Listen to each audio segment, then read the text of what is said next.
کہ آج سے تقریباً 100 سال پہلے شوگران میں ایک بزرگ رہا کرتے تھے جو بھیڑ بکریاں پال کر اپنا گزارا کرتے تھے۔ اس علاقے میں اس وقت بھی چیتے موجود تھے اور آج بھی یہ جانور اس علاقے میں پائے جاتے ہیں۔ ایک دن اس بزرگ کی سب سے زیادہ دودھ دینے والی بکری اچانک غائب ہو جاتی ہے۔ بزرگ نے بکری کے قدموں کو نشان دیکھتے ہوئے اوپر پہاڑ کی طرف چلنا شروع کر دیا۔ کچھ فاصلے پر انہیں بکری کا سر ملا اور مزید تقریباً 1 کلومیٹر اوپر جانے پر انہیں بکری کے پاؤں ملے، جبکہ باقی جسم چیتا کھا چکا تھا۔ اس واقعے کے بعد جس جگہ بکری کا سر ملا اسے سری کہا جانے لگا اور جس جگہ بکری کے پاؤں ملے اس جگہ کو پائے کہا جانے لگا، اور یوں وقت کے ساتھ ساتھ یہ علاقہ سری پائے کے نام سے مشہور ہو گیا۔ لیکن حقیقت یہ ہے کہ یہ جگہ انسان کے ہوش اڑا دیتی ہے۔ اتنی بلندی پر اتنا وسیع سبز میدان جو ختم ہوتا محسوس ہی نہیں ہوتا۔ چاروں طرف برف پوش پہاڑ، نیچے بادلوں کا سمندر اور اوپر کھلا آسمان۔ یہ وہ جگہ ہے جہاں انسان کو لگتا ہے کہ وہ زمین پر نہیں بلکہ آسمان کے قریب کھڑا ہے۔ یہ تھا ناران کاغان کے سفر کا پہلا پڑاؤ۔ شوگران اور سری پائے میں 2 دن گزارنے کے بعد اب ہماری اگلی منزل تھی ناران بازار۔ شام ڈھلتے ڈھلتے ہم ناران بازار پہنچ چکے تھے۔ اس سال ناران بازار میں رونقیں نہ ہونے کے برابر تھیں۔ ناران میں ہوٹلوں کے باہر عملہ سیاحوں کو ایسے آوازیں لگا رہا تھا جیسے بس اڈوں پر کنڈکٹر مسافروں کو آوازیں لگاتے ہیں۔ یوں تو ناران پاکستان کی ٹورزم میں اپنا ایک نام رکھتا ہے، لیکن اس سال مہنگائی، موسمیاتی تبدیلی اور نہ جانے کیا کیا، ایسا لگ رہا تھا جیسے ناران کو کسی کی نظر لگ گئی ہو۔ یہ میرا ناران میں 5واں چکر تھا۔ میں نے آج تک اس سے پہلے ناران بازار کو اتنا سنسان کبھی نہیں دیکھا تھا۔ شام ہوئی، ناران بازار میں کھانا کھایا اور واپس ہوٹل کے کمرے میں آ کر سو گئے۔ اگلا دن ہوا تو ہم نکل کھڑے ہوئے ایک ایسی جھیل کو دیکھنے جس کے بارے میں بچپن میں کتابوں میں پڑھا کرتے تھے کہ پاکستان میں ایک ایسی جھیل ہے جسے جھیلوں کی ملکہ کہا جاتا ہے۔ صبح ناران بازار سے جھیل کے لیے نکلے تو ایسا محسوس ہوا جیسے ہم کسی کچے یا آف روڈ رستے پر سفر نہیں کر رہے، بلکہ ہم ایک جنت دیکھنے جا رہے ہیں جسے پانے کے لیے آپ کو اس پل صراط سے گزرنا ہی پڑے گا۔ بہرحال جب ہم جھیل پر پہنچے تو یہاں بھی ہمارے علاوہ کوئی نہیں تھا۔ یہ وہ جھیل ہے جس کے بارے میں ایک رومانوی داستان مشہور ہے کہ مصر کا ایک شہزادہ تھا جس کا نام سیف الملوک تھا، اور وہ پری بدر جمال کی تلاش میں یہاں پہ آیا تھا، اور اس جھیل کی حفاظت کے لیے یعنی پری بدر جمال جو تھی اس کے جو پیار میں عاشق تھا وہ تھا یہاں پہ سفید دیو۔ سفید دیو کون سا ہے یہاں پہ جو ملکہ پربت جسے کہتے ہیں؟ یہ والا جسے کہتے ہیں کوئی ابھی تک سر نہیں کر سکا، یہی ہے نا؟ یہ ہے تو افسانوی داستان ہے، لیکن اس کے بارے میں جو کہانی ہے نا وہ یہی ہے کہ جب شہزادہ اس جھیل پہ آیا اور اس نے جو ہے وہ پریاں یہاں پہ چاند کی 14ویں رات کو یہاں پہ نہا رہی تھی، تو اس نے پری کے جو ہیں وہ کپڑے اٹھا لیے، اور پھر پری نے جب اپنے کپڑے مانگے تو اس کے بعد شادی کی شرط پہ اس نے کپڑے واپس کیے۔ سٹوری صحیح سنا رہا ہوں نا؟ یہی سناتے ہیں نا آپ لوگ بھی، کہ پری جب یہاں پہ نہا رہی تھی تو سامنے جو سفید دیو ہے اس کو باقی جو پری کی ساتھ والی سہیلیاں تھیں انہوں نے جا کے اطلاع کر دی، اور اس نے سفید دیو نے اوپر سے گلیشیئر کا ایک ٹکڑا پھینکا جس کی وجہ سے یہ جھیل پھٹ گئی، اس کا جو رستہ ہے بن گیا اور اس کا پانی نیچے ناران بازار کی طرف جانے لگا۔ تو وہ ادھر سے نکل گئے تھے پری بدر جمال اور اس کے ساتھ جو شہزادہ سیف الملوک تھا، انہوں نے پھر جا کے ناران میں جو ناران کی غار ہے نا وہاں پہ جا کے پناہ لی، اور مہینہ 1.5 مہینہ وہ وہیں پہ چھپے رہے۔ اب اس کہانی کا تو ہر کسی کو پتہ ہے کہ یہ سب افسانوی داستانیں ہیں اور لوگ یہاں پہ سناتے ہیں، ان کا روزگار چلتا ہے، لیکن اس میں 1-2 چیزیں جو ہے نا وہ مشترک ہیں۔ مشترک یہ ہیں کہ اس زمانے میں جب یہ کہانی بنی تھی اس زمانے میں یہ جو جھیل تھی نا اس کی خوبصورتی بالکل پری جیسی تھی، آپ اس کو پری سے مماثلت دے سکتے تھے، اور سفید دیو بھی بالکل ٹھیک ہے، اسے ہی کہا گیا تھا۔ لیکن آج کل جو ہے نا وہ سفید دیو جو ہے وہ بدل گیا ہے۔ ابھی سفید دیو ہیں یہاں پہ جو ہوٹل بن گئے ہیں نا، ہر طرف آپ کو ہوٹل اور یہ ڈھابا نما یہ چیزیں نظر آ رہی ہیں، رستہ خراب ہو گیا ہے، جنگلات ختم ہو گئے ہیں، یہ ہم انسان جو ہے نا ہم دیو بن گئے ہیں۔ ہم نے اس جھیل کی جو خوبصورتی ہے اس میں کمی لانے میں ہمارا بہت بڑا کردار ہے۔ ایک زمانے تک خود کو جھیلوں کی ملکہ کہلوانے والی اس جھیل کو اب ملکہ کی سہیلی کہیں تو زیادہ بہتر ہوگا، اور اگر یہاں ماس ٹورزم کا رستہ بند کر دیا جائے، بے ہنگم بننے والے ڈھابے بند کر دیے جائیں، تو ہو سکتا ہے ملکہ کی سہیلی دوبارہ ملکہ کا روپ دھار لے، ورنہ یہ بھی ہو سکتا ہے کہ یہ جھیل ملکہ کی سہیلی سے ملکہ کی کنیز بن جائے۔ جھیل کو دیکھنے کے بعد واپس ناران بازار آئے تو دل کیا کیوں نہ کچھ وقت دریا کنارے گزارا جائے۔ ناران بازار سے 3 سے 4 کلومیٹر بابو سر روڈ پر آگے جانے کے بعد دریا کے دوسری طرف بہت خوبصورت جگہیں آتی ہیں، یہاں ہم نے کچھ گھنٹے گزارے۔ ناران سے اپنے ساتھ لایا ہوا کھانا کھایا اور اچھے شہری ہونے کا ثبوت دیتے ہوئے کچرا واپس جا کر ڈسٹ بین میں ڈالا۔ شام ڈھلی تو ناران بازار واپس آ گئے۔ آج کی شام ناران بازار میں گزارنا ایک ہمارے لیے بہترین تجربہ تھا۔ شام ہوتے ہی ہوٹلوں کی لائٹس چلنا شروع ہو چکی تھیں، رنگ برنگی روشنیاں بازار کو 4 چاند لگا رہی تھیں۔ رات کو ہم ایک بار پھر ناران بازار گھومنے نکل پڑے۔ یہ 2 راتیں میرے لیے ایک بہترین تجربہ ثابت ہوئیں۔ اگلی صبح میں ناران سے نکلنے والا تھا، مگر اس وادی سے نہیں، کیونکہ ابھی اس وادی میں دیکھنا بہت کچھ باقی تھا۔ آج ہمارا اس وادی میں 5واں دن شروع ہو چکا تھا۔ ہم صبح سویرے ناران سے نکلے اور سیدھا بٹا کنڈی کے مقام پر جا رکے، کیونکہ آج ہم ناران میں واقع سرن میدان دیکھنے جا رہے تھے، ایک ایسی وادی جس کے بارے میں ناران تو کیا بٹا کنڈی میں بھی رہنے والے 50% لوگوں کو پتہ نہیں ہے کہ یہ جگہ انہی کے آس پاس موجود ہے۔ بٹا کنڈی بازار سے ایک ایسا رستہ نکلتا ہے جو تنگ مگر انتہائی مشکل ٹریک سے ہو کر گزرتا ہے۔ اس رستے پر ایک طرف نیچے بہنے والا نالا، دوسری طرف مقامی لوگوں کے کھیت، سبز پہاڑ، بہتے جھرنے آپ کو خوش آمدید کہتے ہیں سرن میدان میں۔ یہ وہ جگہ ہے جس کے بارے میں شاید یہاں آنے والے 1 لاکھ میں سے صرف 5 لوگوں کو علم ہوتا ہے، اور یہ جگہ دنیا میں موجود کسی جنت سے کم نہیں ہے، کیونکہ یہاں کوئی ہوٹل موجود نہیں ہے، اس لیے آپ کو شام سے پہلے واپس بٹا کنڈی بازار میں لوٹنا پڑتا ہے۔ ہاں، اگر آپ کے پاس کیمپنگ کا انتظام ہو تو آپ یہاں رات قیام بھی کر سکتے ہیں، جو آپ کے لیے ایک بہترین یادگار تجربہ ثابت ہوگا۔ بہرحال ہم شام ڈھلنے سے پہلے واپس بٹا کنڈی بازار میں آ چکے تھے۔ رات کو بٹا کنڈی بازار میں قیام کیا۔ ناران سے آگے جتنے بھی بازار ہیں، چاہے وہ بٹا کنڈی ہو، بڑاوئی ہو یا بیسر ہو، ان میں سے کسی بھی بازار میں آپ کو واپڈا کی بجلی موجود نہیں ملے گی، بلکہ مقامی لوگوں نے یہاں اپنی مدد آپ کے تحت رات کو روشنی کا انتظام کر رکھا ہے۔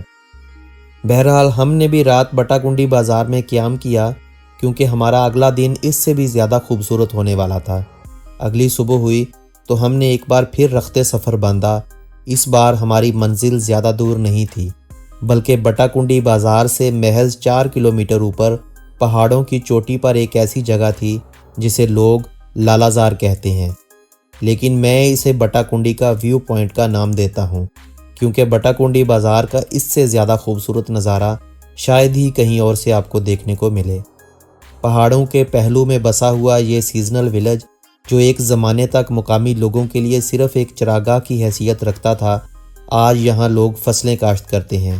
سب سے بڑھ کر یہاں موجود تقریباً 3 ہوٹل آنے والے سیاحوں کو نہ صرف چائے اور پانی فراہم کرتے ہیں، بلکہ یہاں رات گزارنے کا انتظام بھی موجود ہے۔ لالازار کا نام جب بھی سنتا تھا تو میرے ذہن میں یہی خیال آتا تھا کہ شاید یہ کوئی خاص جگہ نہیں ہوگی، بس لوگوں کو اپنی طرف متوجہ کرنے کا ایک بہانہ ہوگا، لیکن میں غلط تھا، اور اس بار میں واقعی غلط تھا۔ لالازار پہنچ کر میرے خیالات بدل چکے تھے، اور یہ جگہ میری دوبارہ آنے والی جگہوں کی فہرست میں شامل ہو چکی تھی۔ کچھ گھنٹے لالازار میں گزارنے کے بعد ہم واپس بٹا کنڈی بازار میں پہنچ چکے تھے۔ ہم نے فیصلہ کیا کہ آج رات بٹا کنڈی میں قیام کرنے کی بجائے آگے بڑوئی کی طرف چلتے ہیں، لیکن رستے کی خوبصورتی اتنی زیادہ تھی کہ ہمیں احساس ہی نہیں ہوا کہ ہم کب بڑوئی بازار کو پیچھے چھوڑ کر بیسر پہنچ چکے ہیں۔ یہ بیسر بازار ہے، جسے کچھ لوگ بیسل بھی کہتے ہیں۔ یہ علاقہ خیبر پختونخوا کے آخری آبادی والے علاقوں میں شمار ہوتا ہے۔ گرمیوں کے موسم میں یہ گاؤں آباد ہو جاتا ہے، اطراف میں رونقیں لوٹ آتی ہیں، کیونکہ اس آب و ہوا میں اس گاؤں کی اصل پہچان نظر آتی ہے۔ یہاں موجود مون ریسٹورنٹ اس علاقے کی پہچان ہے۔ رات کو ہم نے اسی ریسٹورنٹ پہ کھانا کھایا، ایک کمرہ کرائے پر لے کر رات گزاری، کیونکہ اگلا دن میری زندگی کا سب سے یادگار دن ہونے والا تھا۔ ایک نئی صبح کا آغاز ہو چکا تھا۔ آج ہمارا سب سے زیادہ انتظار کیا جانے والا دن تھا۔ آج ہماری منزل تھی دودھی پسر لیک، ایک جھیل سیف الملوک جسے لوگ جھیلوں کی ملکہ کہتے ہیں، اور دوسری دودھی پسر لیک جسے میں جھیلوں کی ملکہ کہتا ہوں۔ صبح ہوٹل والے کے پاس اپنا سامان 500 روپے کے عوض امانت رکھوایا، اپنی بائکیں پارک کیں، ناشتہ کیا، پولیس چوکی پر انٹری کروائی اور واپس اس جگہ آئے جہاں ہمیں دریا کے دوسری طرف جانا تھا۔ یہ دریا کراس کرنا بھی کسی تجربے سے کم نہیں تھا۔ ڈولی ایسے آتی تھی جیسے دلہن کو لے جانے کے لیے آتی ہو۔ ہم نے باری باری سب نے دریا عبور کیا اور دوسری طرف پہنچ کر پتہ چلا کہ یہاں جانے کے 2 رستے ہیں، ایک 2 ٹانگوں والا یعنی پیدل اور دوسرا 4 ٹانگوں والا یعنی گھوڑے کا سفر۔ اب وہاں ایک گھوڑا موجود تھا اور ہم 6 بندے تھے، کیونکہ ہمارے دونوں بھائیوں کے علاوہ 4 دوست فیصل آباد سے آئے ہوئے تھے۔ فیصل آباد سے آئے ہوئے ایک دوست نے گھوڑے پر بیٹھ جانے کو ترجیح دی، مگر ہم باقی 5 ایک گروپ کی صورت میں پیدل چلتے رہے۔ رستہ شروع ہوا اور پہلا 1 کلومیٹر زیادہ مشکل محسوس نہیں ہوا۔ جنگلی پھولوں کے بیچ میں سے ایک پگڈنڈی ہمیں اوپر کی طرف لے جاتی گئی، یہاں تک کہ ایک نالا آ گیا۔ اس نالے کو کراس کیا، سامنے بلند و بالا پہاڑ اور گلیشیئر کے اوپر سے جانا ہمارے لیے ایک کٹھن امتحان تھا۔ بیسر سے اس جھیل تک جانے کا رستہ تقریباً 18 کلومیٹر ہے۔ 7 کلومیٹر کے بعد ایک مقام آتا ہے جہاں چڑھائی ختم ہو جاتی ہے، یعنی 7 کلومیٹر مسلسل چڑھائی ہے۔ یہاں ایک ہوٹل ہے جسے لوگ ایوب ہوٹل کے نام سے پکارتے ہیں۔ بیسر سے ملا کی بستی کا آپ اس ہوٹل کو مڈ وے کہہ سکتے ہیں۔ ہم نے یہاں تقریباً آدھا گھنٹہ قیام کیا اور پھر واپس نکل کھڑے ہوئے، کیونکہ ہمیں شام سے پہلے ملا کی بستی پہنچنا تھا۔ رستہ اتنا خوبصورت تھا کہ ایک طرف سبز میدان، درمیان میں کھلے ہوئے پھول اور سانپ کی مانند بل کھاتا ہوا دریا۔ یقیناً یہ اللہ کا ایک خاص تحفہ تھا جسے ہم دیکھ رہے تھے۔ شام ہوئی تو ہم ملا کی بستی میں پہنچ چکے تھے۔ یہ 15 کلومیٹر کی ہائیکنگ آج میری زندگی کی سب سے لمبی ہائیکنگ تھی، جس نے میری ہمت بھی آزما دی۔ بستی میں چند خیمہ نما ہوٹل تھے، 2 کچن کے علاوہ یہاں 2 پولیس والے بھی موجود تھے جو یہاں آنے والے سیاحوں کی حفاظت کے لیے KP پولیس نے تعینات کر رکھے تھے۔ رات کے وقت یہاں پہ درجہ حرارت -3 سے -4 ڈگری تک گر جاتا ہے۔ جیسے تیسے یہاں پر رات گزاری، صبح ہوئی، ناشتہ کیا تو پتہ چلا کہ یہاں سے جھیل کی طرف جانا اور واپس آدھا رستہ گھوڑے پر کرنا زیادہ بہتر ہوگا، کیونکہ جھیل کی طرف جاتے ہوئے رستے میں بے شمار پانی کے چشمے اور بہتے جھرنے آتے ہیں، جہاں سے پیدل چلنا مشکل ہوتا ہے۔ ہم نے بھی گھوڑے کی تلاش شروع کر دی، کیونکہ ہمارے لیے کوئی عام گھوڑا کافی نہیں تھا، ہمیں چاہیے تھا ایک خاص گھوڑا۔ آدھے گھنٹے کے انتظار کے بعد میرے لیے بھی ایک گھوڑا لایا گیا۔ گھوڑے کی پیٹھ پر سوار ہو کر میں نے رستے کی خوبصورتی کو انجوائے کرتے ہوئے دودھی پسر لیک کی طرف بڑھنے لگا۔ سفر کم ہوتا جا رہا تھا، مگر دل چاہتا تھا کہ یہ سفر کبھی ختم نہ ہو۔ میں نے گھوڑے کے مالک سے کہا کہ بھائی سپیڈ آہستہ کرو، تاکہ یہ 30 منٹ میں ختم ہونے والا سفر ہم 1 گھنٹہ 30 منٹ میں کر سکیں۔ یوں میں نے اس وادی کو گھوڑے کی پیٹھ سے دیکھا اور یہ سفر میرے لیے ایک یادگار بن گیا۔ جھیل پر پہلی نظر پڑتے ہی منہ سے بے اختیار نکلا، ماشاءاللہ، سبحان اللہ۔ کسی نے کیا صحیح کہا تھا کہ بادشاہوں کو بھی اپنی ملکہ اتنی آسانی سے نہیں ملتی، انہیں حاصل کرنے کے لیے محنت اور وقت لگتا ہے۔ بالکل ویسے ہی اس ملکہ کو حاصل کرنے کے لیے ہمیں بھی کچھ ایسا ہی سامنا کرنا پڑا۔ سطح سمندر سے تقریباً 12,500 فٹ کی بلندی پر یہ جھیل قدرت کا نایاب تحفہ ہے، اور آج کے جدید دور میں اسے جھیلوں کی ملکہ کہنا کوئی مبالغہ نہیں ہوگا۔ ہم دوستوں نے تقریباً 3 گھنٹے اس جھیل کے کنارے گزارے اور پھر واپس لوٹ پڑے۔ واپس ملا کی بستی میں رکے بغیر ہم نے اپنا سفر جاری رکھا۔ شام ڈھلنے تک ہم واپس بیسل کے اسی ہوٹل کے اسی کمرے میں پہنچ چکے تھے جہاں ہم 2 دن پہلے تھے۔ شام ڈھلی اور یہ دن ہمارے لیے ایک یادگار اور ناقابل فراموش بن گیا۔ اگلا دن ہمارے لیے ایک نئی کہانی لے کر آیا۔ صبح ہم بیسر سے نکلے تو ہمارا رخ تھا بابو سر روڈ کی طرف۔ موسم ٹھنڈا تھا اور پہاڑوں کے درمیان سے گزرتی ہوئی سڑک ہمیں مسلسل اوپر کی طرف لے جا رہی تھی۔ چند کلومیٹر سفر کے بعد اچانک سامنے ایک وسیع اور پرسکون جھیل نظر آئی۔ یہ جھیل لولو سر لیک تھی، وہ جھیل جہاں سے دریائے کنہار اپنی زندگی کا آغاز کرتا ہے۔ یہ جھیل ناران سے تقریباً 50 کلومیٹر دور اور سطح سمندر سے 11,327 فٹ کی بلندی پر واقع ہے۔ جھیل کا پانی آئینے کی طرح صاف اور نیلا تھا اور یوں لگ رہا تھا جیسے پہاڑ خود اس پانی میں اپنی تصویر دیکھ رہے ہوں۔ یہاں سے گزرنے والا ہر مسافر چند لمحوں کے لیے ضرور رک جاتا ہے، لیکن ہم ان لوگوں میں شامل تھے جو یہاں گھنٹوں گزار کر بھی کہتے ہیں کہ وقت کیسے گزر گیا پتہ ہی نہیں چلا۔ جھیل کے ارد گرد قدرت اپنی پوری خوبصورتی کے ساتھ موجود تھی۔ کہیں مارموٹ ادھر ادھر بھاگ رہے تھے، کہیں چکور کی آوازیں گونج رہی تھیں اور کہیں موسمی پرندے فضا میں اڑتے دکھائی دے رہے تھے۔ یہ سب منظر مل کر اس جگہ کو جادوئی بنا رہے تھے۔ جب ہم یہاں سے مزید آگے بڑھے تو آہستہ آہستہ احساس ہوا کہ ہم ایک نئی سرزمین کی طرف داخل ہو رہے ہیں۔ کچھ فاصلے کے بعد خیبر پختونخوا کی حدود ختم ہو گئی اور گلگت بلتستان کا آغاز ہو گیا۔ یہ تبدیلی ہمیں واضح طور پر محسوس ہوئی جب ہم گٹی داس گاؤں کے قریب پہنچے، جہاں پہاڑوں کی ساخت، ہوا کی ٹھنڈک اور ماحول، یہ سب کچھ مختلف محسوس ہونے لگا۔ یہ سفر صرف ایک روڈ ٹرپ نہیں تھا، بلکہ ایسا لگ رہا تھا جیسے ہم ایک کہانی کے ایک باب سے نکل کر دوسرے باب میں داخل ہو رہے ہوں۔ یہ سفر یہاں ختم نہیں ہوا، ہمارا رستہ ابھی باقی تھا، ہماری منزلیں ابھی باقی تھی، لیکن ایک جگہ تھی جو آہستہ آہستہ پیچھے رہتی جا رہی تھی، اور وہ تھی ناران۔ ناران صرف ایک شہر نہیں ہے، یہ ایک احساس ہے، ایک دروازہ ہے ان بے شمار خوبصورت مقامات کا، جہاں ہر سال لاکھوں کی تعداد میں سیاح آتے ہیں۔ کوئی جھیل سیف الملوک دیکھنے نکل جائے، کوئی دودھی پسر کی طرف، تو کوئی شوگراں کے سرسبز میدانوں میں کھو جائے۔ یہی ایک حقیقت ہمیں سمجھنی ہوگی۔ اگر ہم سب مل کر ایک ہی جگہ کا رخ کریں گے تو خوبصورتی بھی متاثر ہوگی اور نظام بھی۔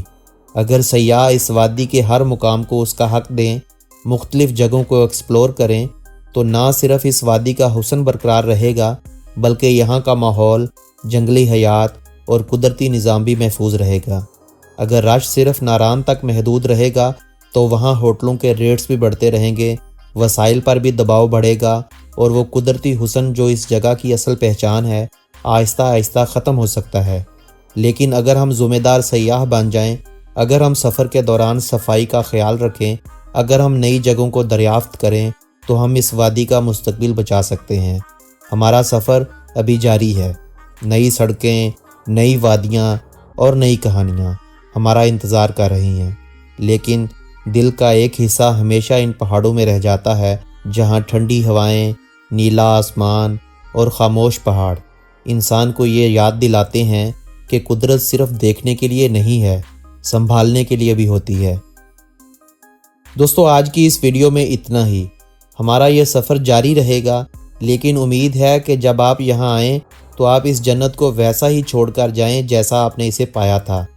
ملیں گے آپ سے بہت جلد ایک نئی ویڈیو میں، تب تک کے لیے اپنے اس دوست محمد نبیل کو دیجیے گا اجازت۔ اللہ نگہبان۔